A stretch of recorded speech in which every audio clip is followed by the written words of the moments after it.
Welcome to Kamala's fantasy. இந்த பதிவில் நம்ம என்ன பார்க்க போகிறோன்னா, வரலக்ஷ்மியின் முகம் அன்பாக்சிங் வீடியோ தாங்க நம்ம பார்க்க போகிறோம். ஸோ இந்த வீடியோவை சப்ஸ்கிரைப் பண்ணாமல் பார்க்குறவங்க சப்ஸ்கிரைப் பண்ணி வைங்க. பக்கத்தில் வர பெல் ஐக்கானை கிளிக் பண்ணுங்கள்.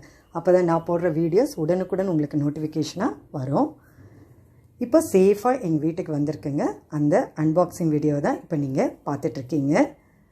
நல்ல மேலே அந்த பாக்ஸ் மேலே கவரெல்லாம் போட்டு நீட்டாக பேக் ஆகி வந்திருக்குங்க. எனக்கே ரொம்ப எக்ஸைட்மெண்ட்டாக இருக்குங்க. நம்ம மகாலட்சுமியின் முகம் எப்படி இருக்குதுன்னு பார்க்குறதுக்கு ரொம்பவுமே எக்ஸைட்மெண்ட்டாக இருக்குது. உங்களுக்கும் அப்படி தான் இருக்கும்னு நினைக்கிறேன். வாங்க நம்ம இப்போ பிரித்து பார்க்கலாங்க. பாருங்கள், இந்த கவரெல்லாம் எடுத்துகிட்டேன். இப்போ நம்ம இந்த மேல் இதுவும் பிரிச்சிடலாங்க. வரலட்சுமி விரதம் 2024 நாம் எப்படி பூஜை செய்யணும், எந்த நாளில் வருது, விரதம் இருந்து எப்படி பூஜை செய்யணும், விரதம் இல்லாமல் எப்படி பூஜை செய்யணும், கலசம் வச்சு எப்படி பூஜை செய்யணும், கலசம் வைக்காமல் நாம் எப்படி பூஜை செய்யணும், எப்படி அந்த அன்றைக்கி நோன்பு கயிறு தயார் செய்யணும், இந்த மாதிரி பல பதிவுகள் நான் கொடுத்துருக்கேங்க. அந்த பதிவோட லிங்க்கெல்லாம் நான் இந்த வீடியோவோட டிஸ்கிரிப்ஷனில் கொடுக்குறேன். தேவைப்படுறவங்க செக் பண்ணி பார்த்துக்கோங்க. இப்போ பாருங்கள், நம்ம பாக்ஸ் பிரித்தோடனே ஃபஸ்ட்டு அந்த மல்லிப்பூ மலர் தாங்க வந்துச்சு.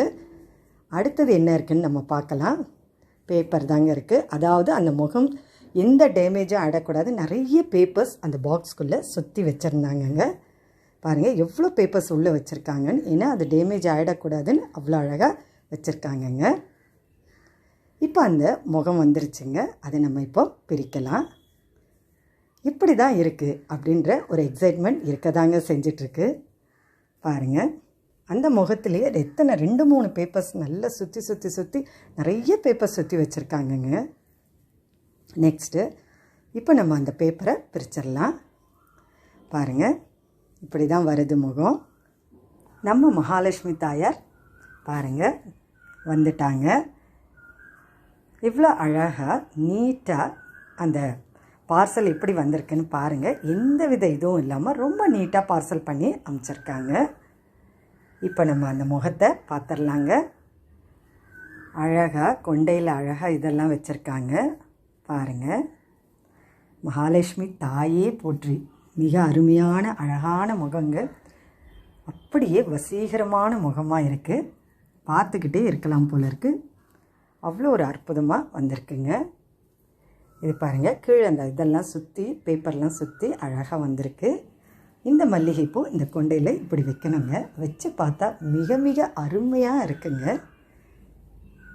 இந்த முகத்தில் பாருங்கள் அழகாக அந்த புல்லாக்கெல்லாம் போட்டு மூக்குத்தி எல்லாம் போட்டு நெற்றியில் பாருங்கள் நாமம் போட்டிருக்கு. பாருங்கள், மகாலட்சுமினாலே நாம் மகாலட்சுமியை கும்பிட்டாலே நம்ம நாராயணனையும் சேர்ந்தே கும்பிட்ட மாதிரி அப்படின்னு சொல்லுவாங்க. நம்ம நாராயணனுடைய அந்த நாமத்தை கரெக்டாக வச்சுருக்காங்க. ரொம்ப அழகாக இருக்குது பாருங்கள். வசீகரமான இந்த முகத்தை பார்த்துக்கிட்டே இருக்கலாம் போல இருக்குது. அவ்வளோ அழகாக இருக்குது. இந்த முகம் எப்படி இருக்குது அப்படின்றத கமெண்ட் பாக்ஸில் எனக்கு சொல்லுங்கள். மேலே இந்த பில்லையெல்லாம் ரொம்ப அழகாக செட் பண்ணி வச்சுருக்காங்க. நாம் எதுவுமே அதில் வைக்க வேண்டாங்க. அப்படியே வச்சு நம்ம சாரி கட்டி அழகாக நம்ம பூஜை செஞ்சிடலாம். இந்த பதிவு உங்களுக்கு ரொம்பவே பிடிச்சிருந்தா லைக் பண்ணுங்கள். உங்கள் உற்றார் உறவினருக்கும் ஷேர் பண்ணிவிடுங்க. அடுத்த ஒரு நல்ல பதிவோடு உங்களை சந்திக்க வரேன்.